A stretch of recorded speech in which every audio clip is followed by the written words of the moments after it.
That's what I want to do. All right. So we have a truck.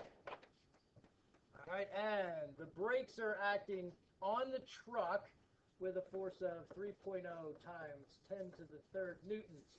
And it slows it down over a distance of 850 meters. All right, so then the question asks, what is the work done by the brakes as it travels this distance, correct? All right, so is this going to be difficult to do? Just a quick little diagram. All right, so if we've got the truck here, and it's got a displacement of 850 meters, what direction must the force be acting if it's brakes, you reckon?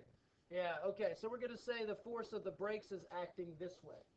Okay, so that means that the work done is equal to, anyone? We got F dot D, right? The force times the distance, or the force dot the distance, the two vectors. In this case, it's the brakes dotted with the distance. That's going to be equal to the magnitude of B times the magnitude of D times the cosine of the angle between them. All right, so we know that the force is equal to 3.0 times 10 to the third newtons.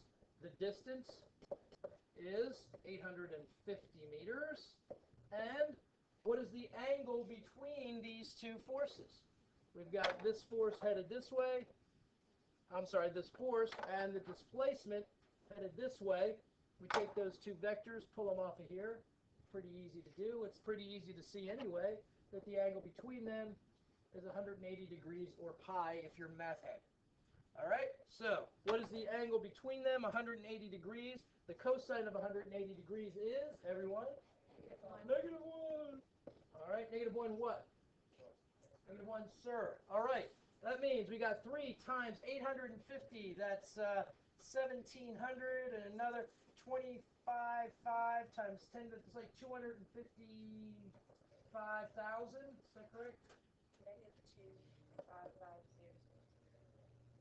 Can you say that again? Oh, I got -2,500,000.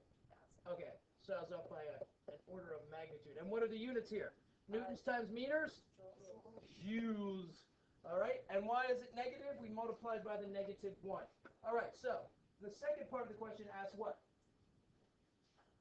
It says, is it positive or negative? Yeah. Why, right? Okay, so there's two reasons. There's the mathematical reason, which is what? We've already established the mathematical reason is this right here, right? The fact that the angle between them is 180 degrees, that there's an anti-parallel component to the force with respect to the direction of the displacement. And then the obvious reason is, another just intuitive reason is what? It's brakes. So you're slowing it down, you're decreasing the kinetic energy. A decrease in kinetic energy equates to what kind of work? Positive or negative? Negative. Negative work. Okay, that's it.